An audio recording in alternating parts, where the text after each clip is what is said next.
Buonasera. Buonasera a tutti. I don't know how many people are, my English is very bad, so I don't know if it's better for me speaking in English or in Italian. I would like to speak Italian, but I don't know how many Italian-speaking people is here. Nobody, so bad luck for me. Anyway, I am Gabriele Gori. I am the general manager of the Fondazione Cassa di Risparmio di Firenze, which is the local banking foundation, the institution that is the owner of this building, and that it is developing all the projects that are located in this building. And I would like to explain more in detail these ideas after this. Welcome in Florence, even if...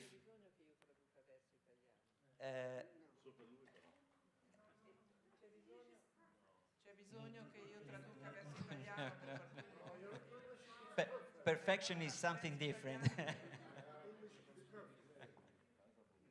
I'm happy for that, but not absolutely perfect. Anyway, welcome.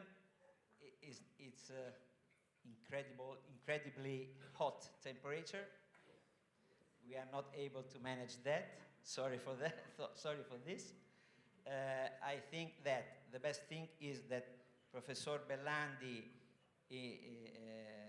introduces why you are here, what we would like to tell you. Together with me, there are two colleagues. One of them is coming from the biggest banking Italian foundation, which is Alberto Fossi, coming from Turin, Compagnia di San Paolo.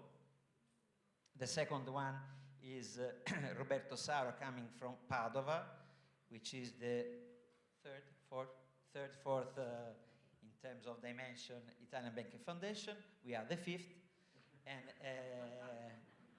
but we are competing to become the fourth. But they're good people, so it's not so easy. Anyway, I think that it's better if you introduce us and what we are going to discuss after. Thank you. Thank you a lot, Gabriele. Just a few words. This is the Innovation Hub, which is funded by Fondazione Cassa di Risparmio Firenze. Fondazione Cassa di Risparmio di Firenze is a banking foundation which has strong link with Florence and the territories around Florence. And also, we will see in this plenary that banking foundations, or at least some banking foundations, are pushing strongly to support social progress and local development in their territories. Of course, using funds that they have because of their heritage. In this, we will see they have developed something more than just giving money. They are developing a function as institutional intermediaries. And this is quite well inserted in the conception, in some conception that we find when we discuss about triple helix, because they are, in a sense, intermediaries of innovation processes. Of course, social innovation, but not only social innovation. We will see all the relations with universities also for scientific spin-offs, etc. And a last word, in the Innovation Hub, where we are, and after this plenary, we will have a technical tour visiting in particular an accelerator for digital startups, Nana Bianca. Is something which is inserted in the policy. Gabriele Gori will tell us in this term. And this morning, opening the conference, I have recalled that you, the foundation, you are the main partners of our conference. You are the main partners because of what I have recalled now.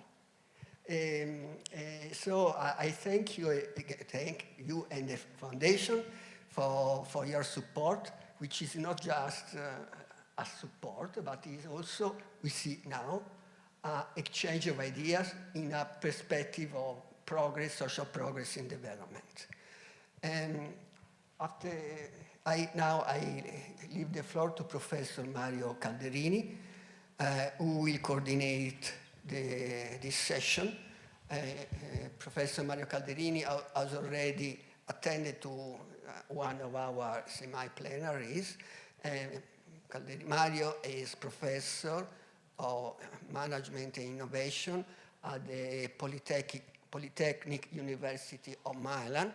He is one of the highest experts in Italy on innovation and research. He has been advisor of many governments, Italian governments on this side, also regional governments. And we have seen also in the semi-plenary, now is a specific focus also on social innovation and on the diffusion of triple helix logics on different types of partnerships, also supporting excluded people. So please, Mario, the floor is yours. Thank you very much.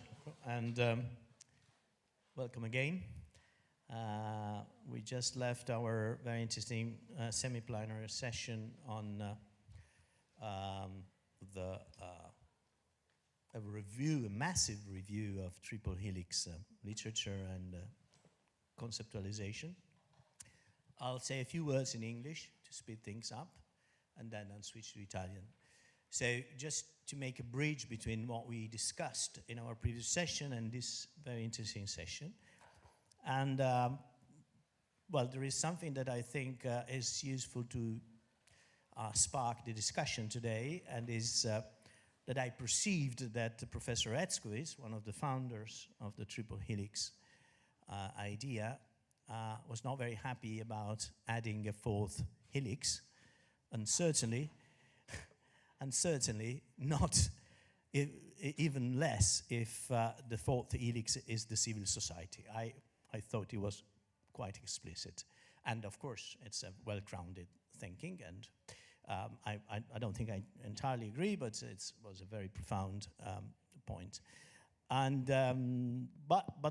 but then what I tried to say in my panel discussion is that there are countries in Europe, and certainly Italy among those, where this concept of having a solid triple helix, government, industry, university, and excluding any kind of contamination is a bit fragile. And for example, I suggested that there are places in Italy in which it could be useful to replace the industry helix with a social entrepreneurship helix, or to contaminate the industry helix with some ingredients of the civil society. In Italy, if there is one kind of institution that is suitable to this very challenging task of contaminating what I call the Silicon Valley narrative with social innovation and third sector creativity, is the Bank Foundation. That is a very peculiar institution of this country, and that is playing an increasingly important role in bridging the different helixes. And this sometimes, in some places, is a sort of platform of communication between industry, government, and the state, is an independent platform that somehow facilitates the triple helix mechanism. So I think that it's very interesting today to hear from three of the directors of three of the among the most important bank foundation in Italy, how they actually engineer and executed this idea of making a bridge between the three helixes and offering the third sector, a very peculiar institution in the third sector, but also their ability to aggregate and to stimulate the social entrepreneurship association, not-for-profit organization and all the stuff, in order to find a new trajectory, a new innovation trajectory, and also, I would say, a new generation of place-based innovation policies. So I'm very happy to have here with me Alberto Anfossi. Alberto Anfossi è il segretario generale della Compagnia di San Paolo, è già stato presentato.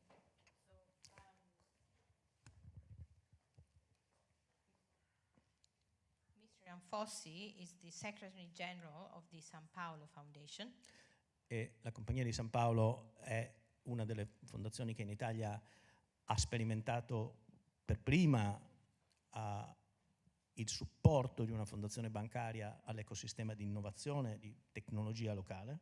So the San Paolo company is one of the first one that actually experimented the support of a banking foundation for local communities and local development. Ed è quindi anche un interessante esperimento naturale di che cosa succede quando un'istituzione come la Compagnia di San Paolo fa incontrare il mondo dell'innovazione col mondo del sociale. And it is also an interesting experiment when an institution like the Compagnia di San Paolo foster the encounter between different institutions and the outreach programs and social work. Alberto.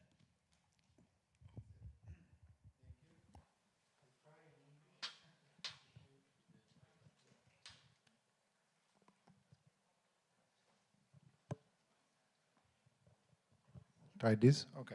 So if you will forgive me some misuse of words, I'll try in English.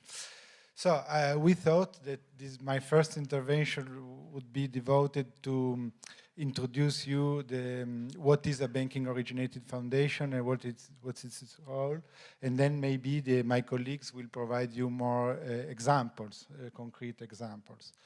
So the banking originated foundation were created in Italy 30 years ago, basically, by law. But their roots date back at least in the 19th century, in some occasions, like my foundation, even before in the 16th century, and are the history of philanthropy in Italy. But then somehow with this new foundation by law, as I said, we're given a new mandate, a new mission. So they are institutions, they are private, are independent, but are from the common good, in a sense. And this reflects in our governance, where we have both public and private institutions that appoint our governing body and our board of directors, basically. And so if you look at our statutes, you will find as nominating bodies local authorities, regional authorities, chamber of commerce, so universities, so public institutions, but also third sector associations or research foundations or other second-level foundations, so like private sector. So both public and private appoint us, and we are, again, as I said, private. And so these banking originated foundation were born to do what? Basically, as I said, when the banks got privatized, so this public money became, in a sense, private because we manage it in a private way, but again, for the common good. So it's a very, how to say, peculiar situation, very different, for example, from US foundations, where you have a founder, which is maybe a company or a single person that decides to donate part of his or her endowment to the common good, but there you have an owner. In our case, you don't have an owner. It's the civic society, basically, that owns us.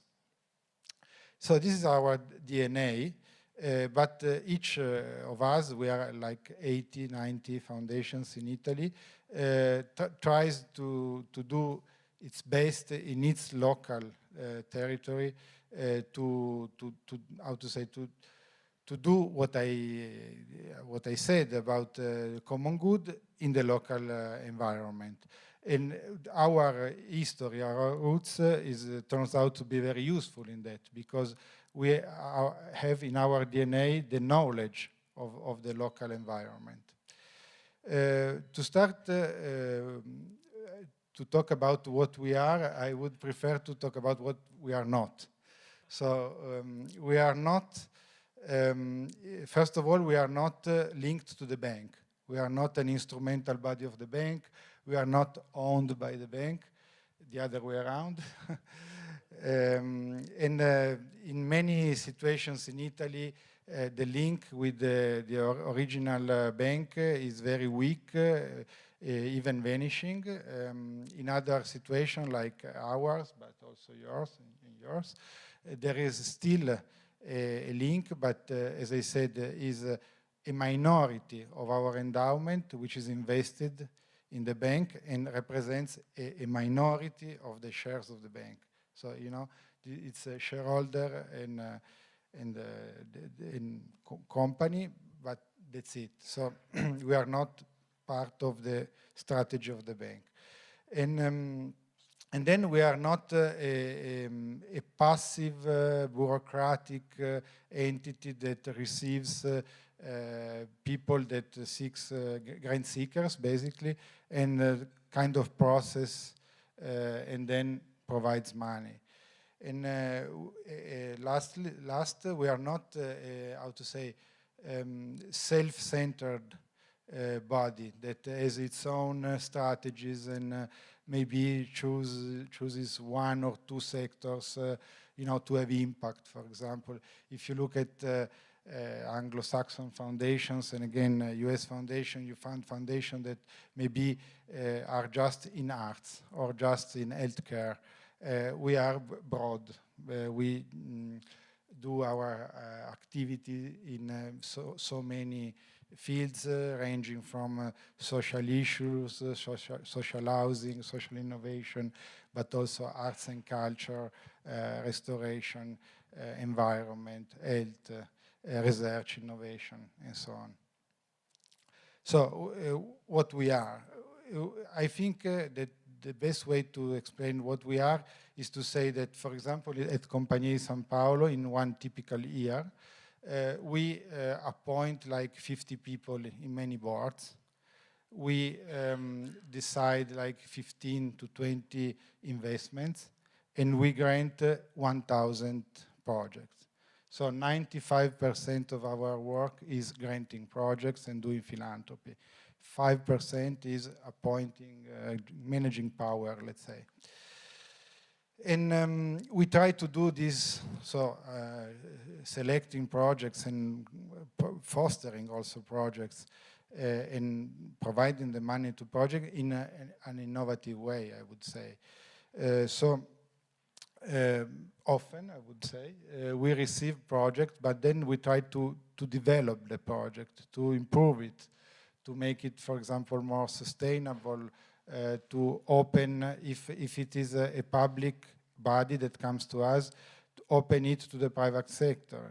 If it's a private institution, open it to the public. So, you know, to link and to improve it. Then we invest money to what is called the operational development of the third sector.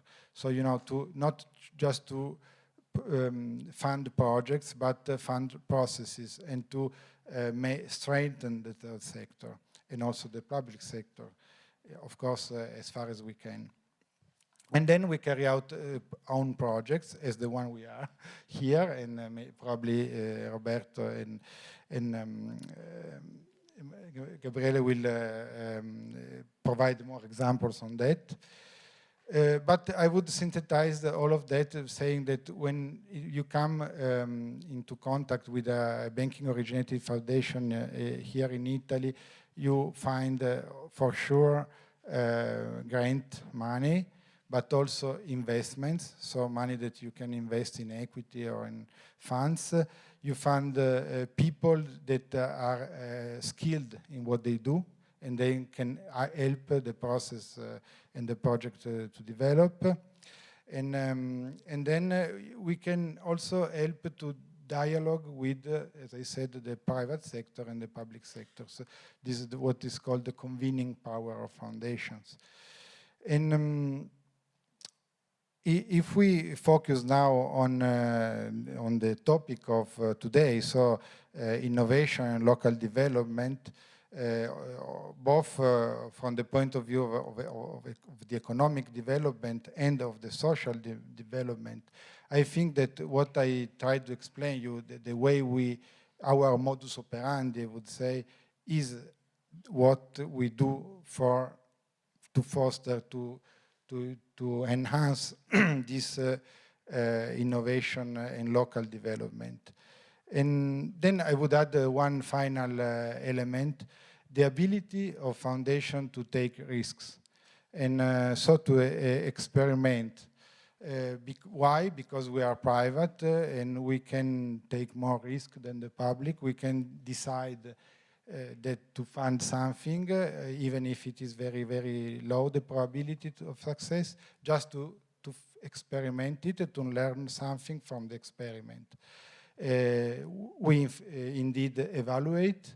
We try to evaluate on a rigorous way, how to say, the best to the of our knowledge, the evaluation, and then to bring the result of the evaluation to the public sector, who would be able eventually to, how to say, to scale up or to reproduce the project in other local environments. So I think we are kind of part of this Helix, how to say, metaphor. Maybe joining the Helix together, maybe. And I really end my 10 minutes with two small examples of what we try to apply, how we try to apply all of this in Torino. One example is in the social environment. And as you may remember, Torino was the venue of the Winter Olympics in 2006. And so we had to build what is called the Olympic Village. So a block of flats with some buildings where athletes were staying during the Olympics. When the athletes left, these buildings were empty and were occupied. So we were the theater of the largest occupation in Europe. More than 1,000 people were staying there, mainly coming from Africa. And it was illegal, it was very difficult, very tough, also, of course, for the people living there. The conditions were not at all acceptable. So in 2017, the local municipality of Torino, together with the Region Piemonte and with the Catholic Church and our foundation, subscribed an MOU. And we started a project not only to, to free the buildings, there were 4 flats, but also to, in particular, to provide an opportunity for the people. So housing, work, and education. And we managed to do that. 753 people were involved in work process, and 433 contracts after three years, and despite of COVID. And now the flats are empty, and they are going a very huge restoration, and will become a social housing and student housing facility for Torino. And what we did as a foundation. We provide the money, so we provide like 5 million euros for that, together with 5 million of public money, so 10 million euros for this project.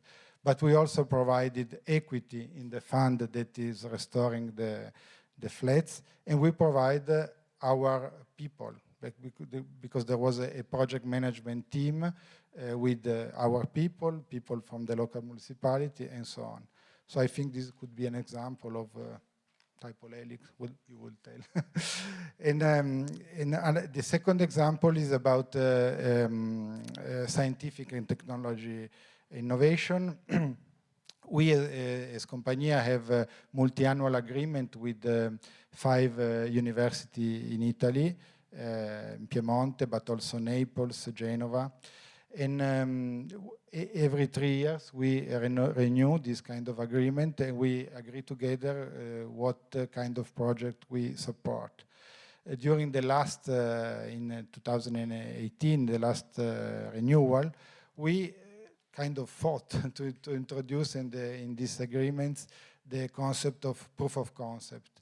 And we then obtained the agreement of all the universities to have a single call, coordinated, for to fund with our money a proof of concept. And this call is managed by a private institution. It's called LIFT, which is proficient in funding VC, venture capital startups.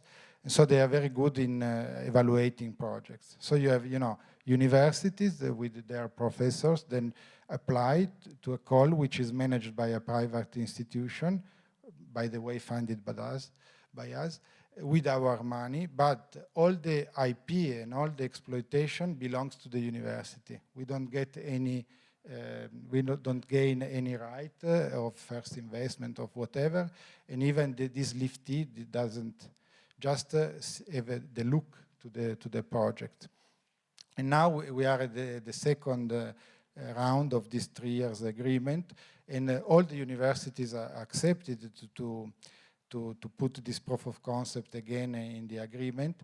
But now, and I will end, proof of concept is very popular. So in Italy we have the local Ministry of Education that funds proof of concept.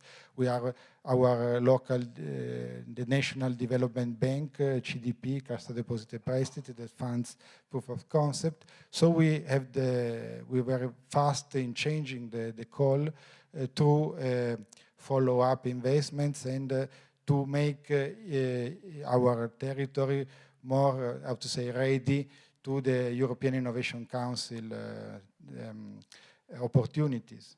So this is just an example to say that even a successful story, when the environment changes, have to change very quickly, and always to provide more opportunities to the local environment.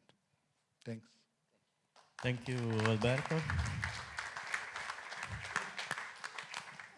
As you see, a natural fourth helix is coming about. It is the finance helix that has been coming on and on in the triple helix literature over the years.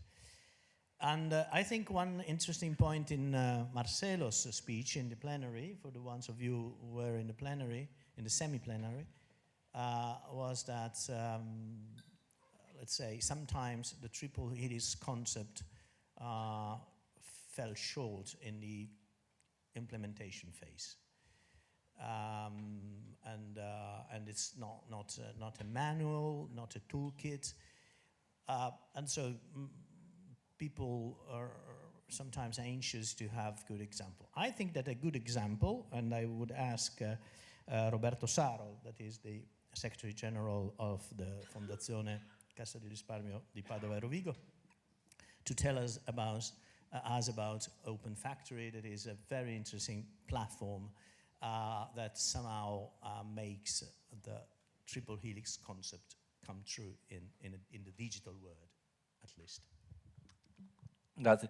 My English is not very good, so I prefer to speak in Italian, but I prepared the presentation in English so I can explain my thing.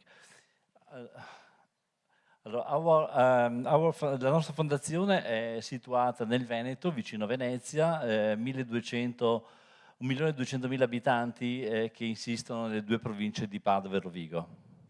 Our foundation is based in Padova and Rovigo and works on behalf of 1.16 million people in the region. Ok. Sì, ok. Allora, come diceva Alberto prima, è una fondazione di origine bancaria, è una non-profit organization. So it's a non-profit organization, it's a bank origin. E la nostra missione è quella di aumentare la qualità della vita e la sostenibilità dello sviluppo dell'area geografica di Padova e Rovigo attraverso anche una visione di una realtà aperta, innovativa e che possa appunto sviluppare le attività della comunità. So our mission is to improve the quality of life and the sustainable development in the geographical area of Padova and Rovigo, inspired by the vision of an open, supportive and innovation-driven community. You can read it. We don't, ok, great. No, allora non c'è bisogno Ok, che io lo dica, ok, perché perfetto. loro lo possono leggere. Perfetto. Noi non siamo un'attività, non facciamo attività di noi facciamo attività di grant making, ma non possiamo sostenere le attività delle compagnie, delle imprese, del corporate, per cui non possiamo erogare attività erogative per l'impresa. In questa prospettiva ci siamo domandati come possiamo sviluppare attività di grant se non possiamo finanziare le organizzazioni for profit. E in questo obiettivo noi ce lo siamo dato attraverso un miglioramento e rafforzamento del sistema economico, incrementare la qualità delle imprese delle province di Padova e Rovigo. E in quale modo? Attraverso incoraggiare il trasferimento della ricerca scientifica, soprattutto dall'università al mondo dell'industria. Questo è molto importante perché abbiamo un'università a Padova molto qualificata, con delle eccellenze soprattutto nel campo delle nuove tecnologie e delle diverse azioni di ricerca scientifica. Promuovere l'innovazione della cultura e aumentare anche il dialogo, proprio un'attività di crescita per creare un ambiente tale che possa essere favorevole per l'innovazione e per la crescita del sistema. Come abbiamo fatto? Innanzitutto ci siamo mossi attraverso finanziamenti e supporto dell'early stage. Abbiamo attivato dei percorsi di business plan competition. Scusate, slide. Sì, abbiamo tre sistemi di sviluppo e quindi il tema dell'early stage, lo sviluppo della comunità come innovazione e poi da ultimo ci siamo cimentati nella open innovation. Per quanto riguarda l'early stage ci siamo mossi proprio per favorire il trasferimento della conoscenza, soprattutto universitaria, verso il mondo dell'impresa. E in quale modo? Attraverso anche delle business plan competition che hanno favorito le idee che potevano nascere all'interno delle università e insegnare ai ricercatori come trasformare le idee di impresa e le idee di innovazione in imprese sostenibili. A fianco a questo abbiamo anche creato un incubatore universitario, StarCube, che di fatto consente l'attività di incubazione, di acceleratore di impresa proprio per favorire questo tipo di azione. Non abbiamo fatto solamente attività di erogazione, quindi not only grants, ma abbiamo anche attivato dei percorsi di investimento finanziario, soprattutto utilizzando il nostro patrimonio per quanto riguarda l'investimento in venture capital funds. Questo diventa importante perché di fatto crediamo nell'innovazione tecnologica, investiamo patrimonio in realtà che possono poi anche favorire appunto le nuove imprese attraverso le attività di venture capital. Per quanto riguarda il tema della comunità e delle infrastrutture, abbiamo cercato di capire, quindi interpretare l'ecosistema dell'innovazione nella realtà di Padova, per cercare di mettere assieme le conoscenze dei nostri partner locali e creare nuovi progetti. Ovviamente il tema è stato anche abbastanza complesso e per far questo abbiamo, scusate, abbiamo utilizzato una nostra società Silloc che ha fatto un lavoro di analisi e di studio per quanto riguardava il tema dell'ecosistema dell'innovazione e abbiamo attivato un tavolo di lavoro di concertazione che poteva di fatto sviluppare delle importanti sinergie tra i principali attori del sistema locale. Il tema di base era quello di creare nuovi distretti di innovazione nella realtà di Padova, che già poteva contare su importanti esperienze dell'Università di Padova.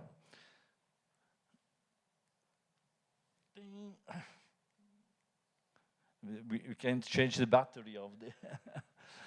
Ecco, queste sono le realtà che abbiamo coinvolto, la Camera di Commercio, l'Università di Padova, il Parco Scientifico e Tecnologico di Padova, il Comune di Padova, la Municipalità, ovviamente noi, e mettendo assieme in un'azione coordinata abbiamo di fatto creato appunto una realtà che secondo noi potrà dare dei frutti interessanti già nei prossimi mesi. Ci siamo poi attivati per quanto riguarda il tema della Open Innovation. E in questo caso abbiamo cercato una collaborazione con altre fondazioni bancarie come Fondazione Firenze, come Compagnia San Paolo. Abbiamo cercato di coinvolgere le realtà vicine a noi e in questa prospettiva abbiamo coinvolto la Fondazione di Trento e Rovereto, Fondazione di Verona, che è molto vicina alla nostra realtà. Insieme abbiamo coinvolto un partner tecnico che è Open Italy Helix, che ha l'obiettivo, questo progetto, quello di creare una nuova cultura di impresa nel territorio di competenza delle nostre tre realtà, per cui una realtà più vasta rispetto all'area di Padova e Rovigo, quindi parliamo di area triveneta, dove di fatto c'era una forte sensibilità per quanto riguarda lo sviluppo della nuova impresa.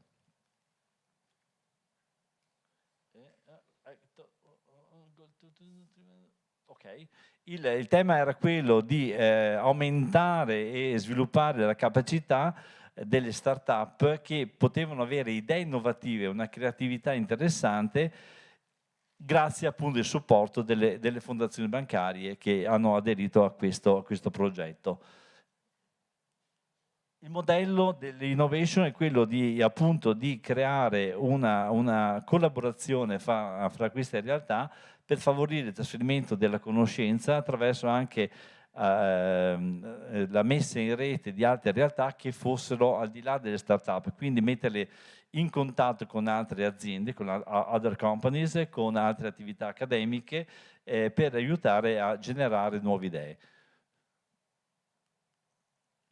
Il primo progetto, che si è concluso con molti successi, è stato inizialmente quello di mettere assieme e creare una relazione importante fra la piccola e media impresa. La piccola e media impresa è una realtà molto importante per la nostra realtà geografica, dove c'è molta capacità e molto interesse da parte delle piccole e medie imprese di svilupparsi e metterli in contatto con le attività di start-up e quindi creare una realtà, una comunità di scambio e di prospettive interessante. E diciamo che la prima edizione 2021 ha coinvolto numeri importanti, 150 start-ups hanno aderito al progetto, 51 piccole e medie imprese del territorio, ci sono stati 40 giovani che hanno intrapreso un percorso formativo per sviluppare la progettualità, 27 partners che non fossero le piccole e medie imprese, ma le accademie, incubatori, le big corporate, altre attività, altre autorità e amministrazioni locali, che hanno portato alla creazione di 16 progetti di co-innovation.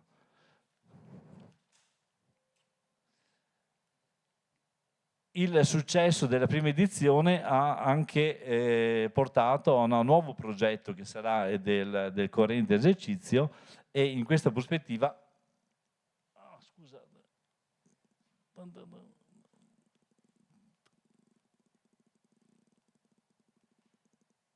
Ok, grazie. Anche perché non vedo, sono sto.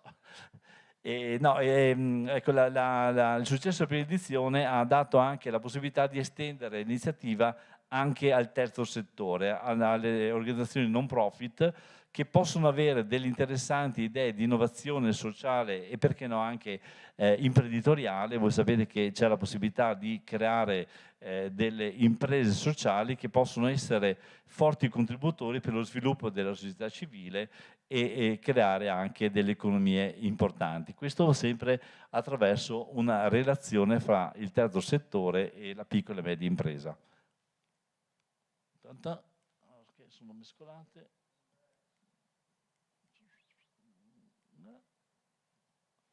Ok, il nostro partner di progetto Helix sta supportando tutte le due iniziative, sia per quanto riguarda le piccole e medie imprese che le aziende, che le imprese sociali del terzo settore, proprio per creare un nuovo programma di innovazione che sia sfidante e che possa appunto portare dei benefici importanti. È stata creata una piattaforma informatica, una digital platform, che consente di mettere insieme, di matchare queste diverse realtà e portare appunto una prospettiva di sviluppo e di innovazione sia tecnologica ma soprattutto di idee, di servizi e di prodotti. Ok. Qui abbiamo il tema che le piccole e medie imprese ITS e le start-up svilupperanno i progetti nelle prossime 12 settimane e che diverranno poi tutte le attività che verranno sviluppate per quanto riguarda appunto la nuova edizione che noi confidiamo che possa essere sviluppata.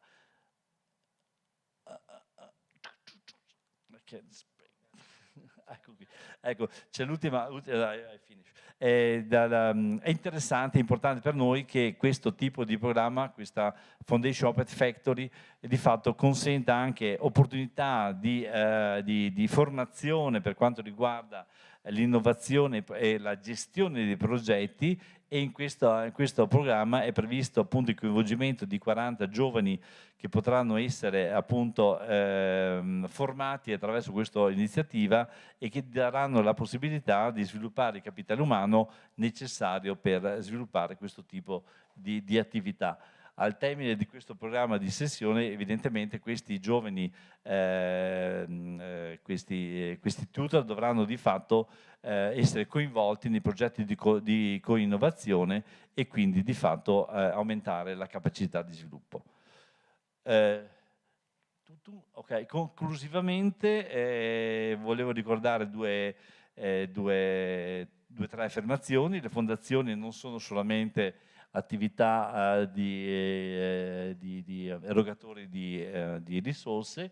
Possiamo usare, ma come diceva anche prima Alberto, possiamo svolgere un ruolo importante di catalizzatore di cambiamento, e cercando proprio di portare delle azioni di innovazione, delle idee, delle formazioni dei progetti che possono insieme a sviluppare delle attività, delle iniziative e delle azioni che possono veramente migliorare il nostro futuro. Grazie.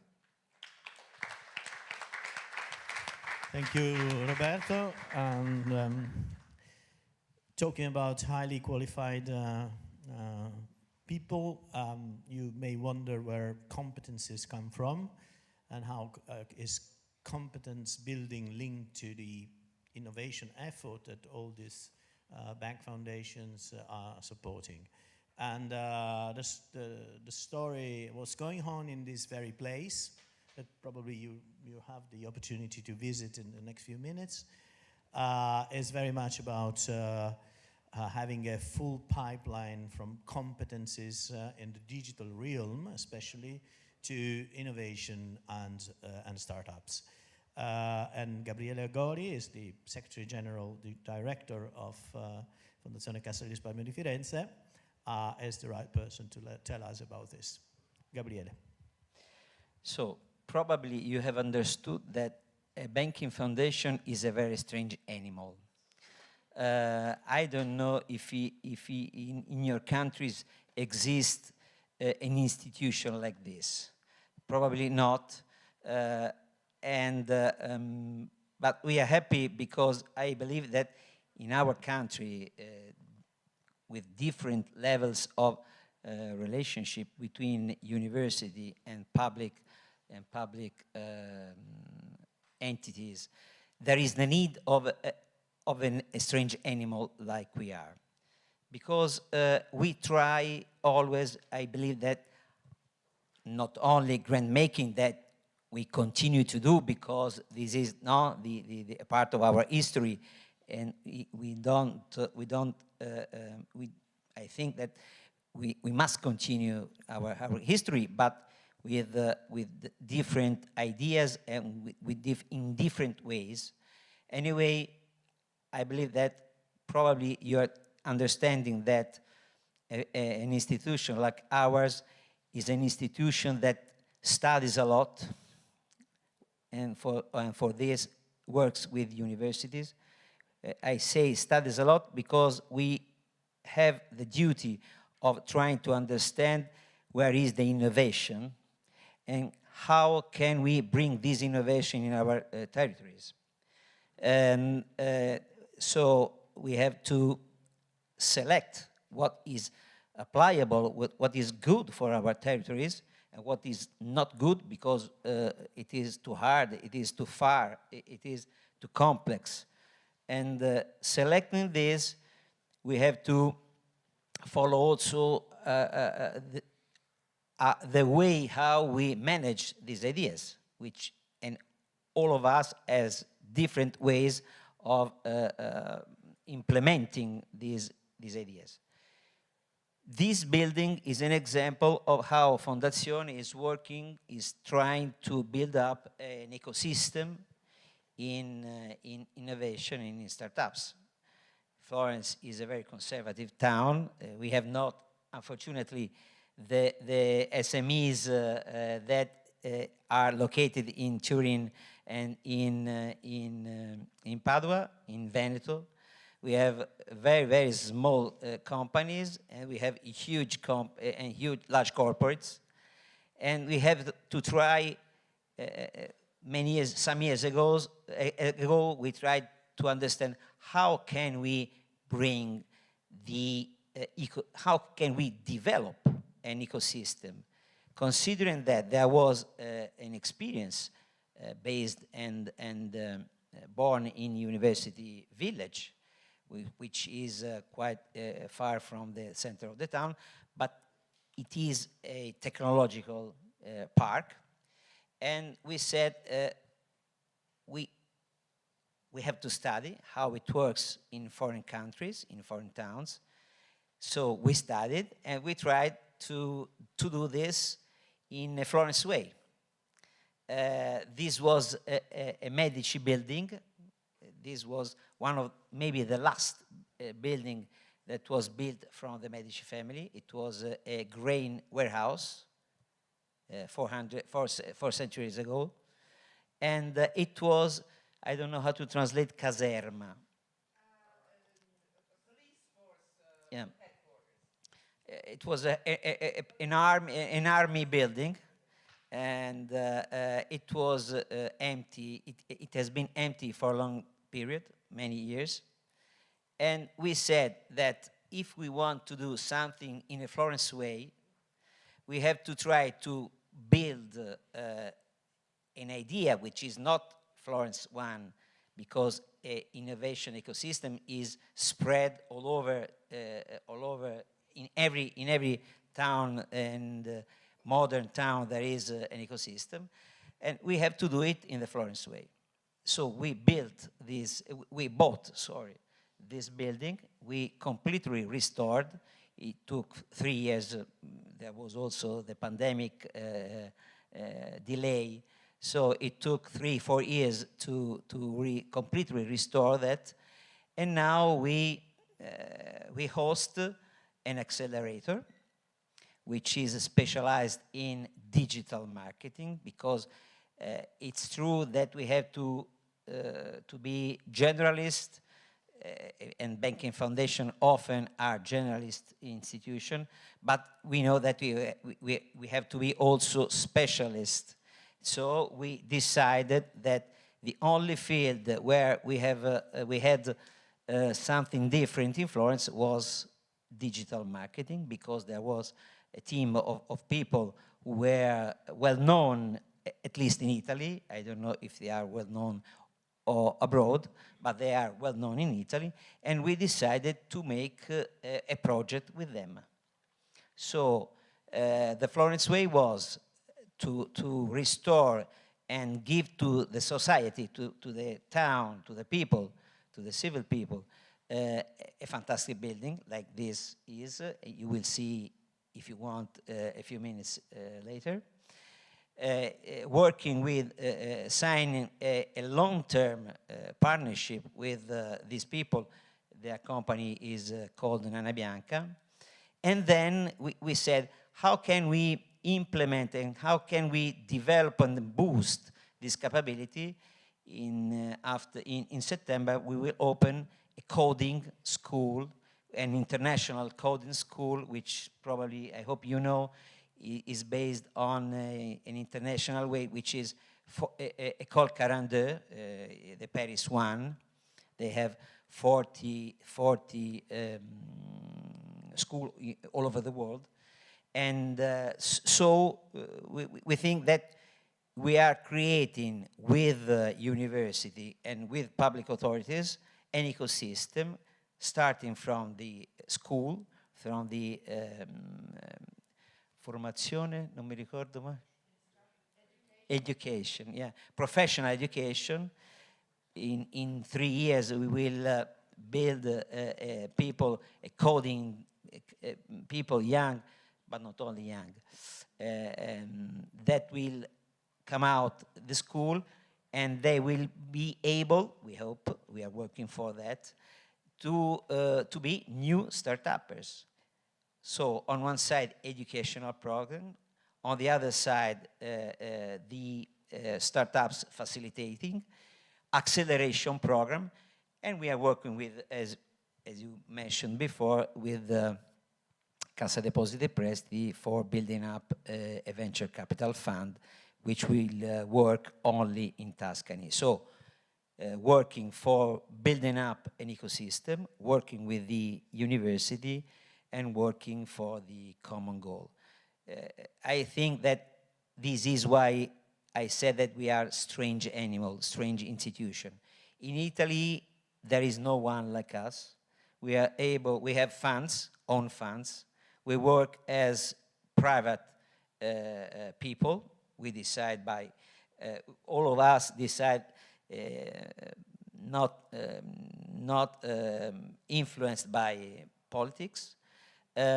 We choose what we want to do and what we believe is true, is correct, is good for our territories. On the other side, we are able to put in a table politics, public people, competencies, and we try to manage and to direct this, putting resources, which is the main asset that we have. Capacity building, using our financial assets, and trying to work for the common good. It's not easy. Each of us has different duties and complexities, because all Italian towns are different. But I believe that at least the foundation that are here with us work very well, and the examples, we have a lot of examples. It is not true, it is not good actually telling you all these projects, but I believe that we are completely transparent. Our programs, our projects, the people we support are completely at disposition of everybody, because we publish everything. Transparency is one of our goals. I would say our duty, and that's it. So if you want, I hope that you will are interested in visiting the building. People managing the startups are waiting for you. Again, thank you for being in Florence with the Triple Helix and University Association and University of Florence. And we are here to, if you have questions. Of course, we are running short. Thank you very much, Gabriele. And we're running short of time, but yet we have some time left. So if anybody has any curiosity or challenge to make to our speakers, is more than welcome. We'll have a few minutes spare. Yes. How shall we get organized? I'll come and visit you. Thank you. Actually, I have a question about what the life of these startups is. Apparently, they receive support for a couple of years, but what happens if they become self-supportive or even profitable? I guess so. But, okay, then they can be independent. But then, what happens if a large company smiles to these small ones and want to acquire them? Is that possible? Yeah, before answering, we have a related question that is the last question. Yes, a related one. Again, fascinating presentations. This question is to Roberto, Fondazione Carpiero. Exciting your success stories, but how those SMEs you supported or startups, how many have become self-sustaining, and is there and to what extent are they generating socio-economic outcomes, including revenue, financial outcomes? Yeah. Okay. Leave the floor to my guest. The first question is quite easy. When we have a different, all of us have a different approach. On one side, we invest in venture capital funds, and the goal of this activity is profit. So if a startup located here, or in Padova, or in Turin, will become a unicorn, we will be very, very happy, because we use the profit to finance our activity. Because we have financial assets, we take profits, and we distribute our profits. We are a non-profit organization, but we must do profits, because otherwise we have no reason to exist. So, this is the easy side, but not so frequent. And on the other side, we used to, I say, invest, but the true word is give grants to this startup in the first phase, in the very first phase, and we give them grants. We give grants in exchange of options. I don't know if my colleagues do the same. I believe so. So the first help we give them is simply grants. For building a team, for coming in Padova, Torino, or Florence, for merging with another, for developing an idea. And then here, I say my experience, here we have tutors and mentors who help them to go to market. So if they go to market and they are acquired or they become independent or profitable, we are very happy, because with these profits we can continue our job. It happens, we have started this work 3 years ago, so actually we have only 2 examples of companies that have been acquired by large companies. We are, I don't know if able, or good or lucky, we have lost only 3 companies. Even these 2 last years have been very difficult due to pandemic issues. So the work is going on, and I hope that next time I will tell you that we have produce a very successful company. You need failing companies to justify your model, otherwise. Yeah. So thank you very much. I just want to thank Roberto, Gabriele, and Berto. Oh, yes, of course. Sorry. Chiedo a loro se fanno una veloce traduzione. Gabriele ha già spiegato bene la funzione di come le fondazioni operano. Gabriele has already explained how the foundations operate. Volevo sottolineare un aspetto molto importante. Da un lato abbiamo un patrimonio che deve generare risorse economiche per poi fare l'attività erogativa. So on the one hand, we have to have a heritage, a patrimony that creates wealth, which we can then hand out in order to do the activity that we have to do.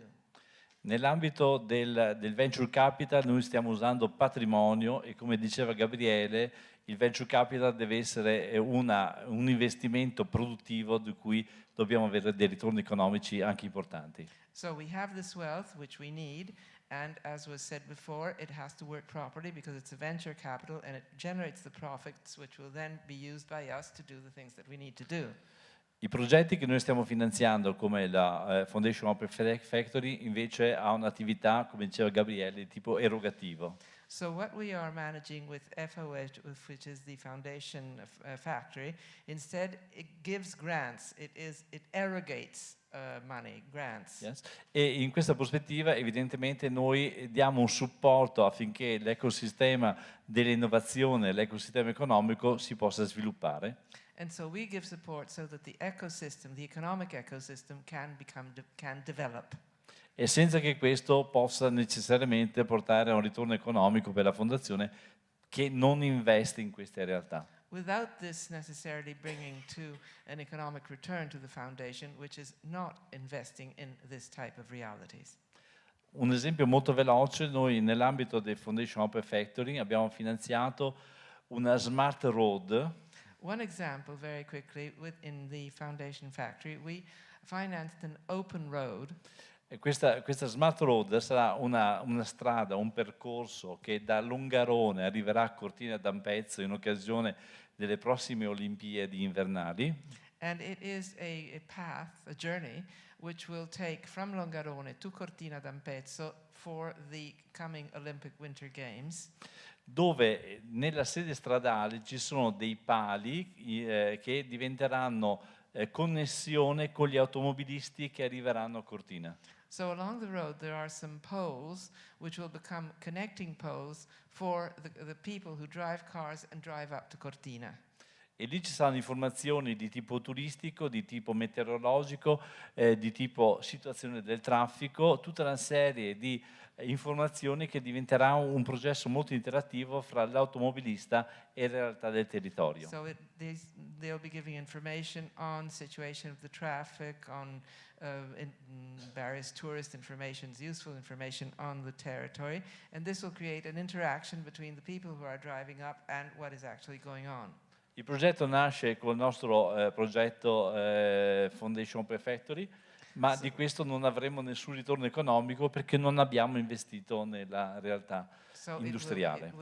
We have not actually invested in the industrial reality of this, so we will not be making profit from this, but it is one of our operations of Foundation Factory.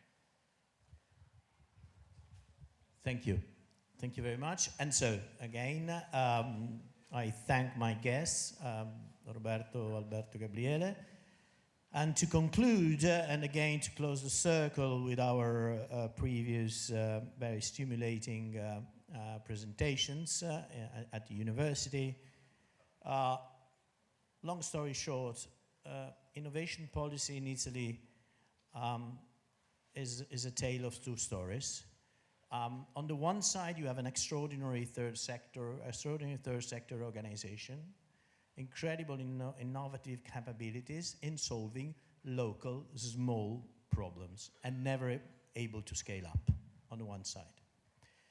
On the other side, you have high-tech Silicon Valley mimicking projects with different fortunes, but always very poor in their ability to deliver the social dividend to citizens.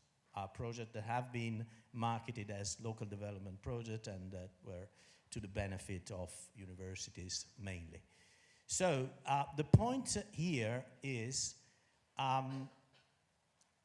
in the middle, in between these two stories, there used to be a sort of no man's land. I firmly believe that our task in the next 10 years is to find a third way. Not the minor, small social innovation and not even the Silicon Valley replication, but an original third way in which we are able to contaminate technology and innovation and high tech and the triple helix principle with the social innovation and third sector DNA. And in this game, I think these guys are the crucial players. Thank you very much for being with us. I think there is a visit organized and drinks probably. So have a nice evening. Thank you very much.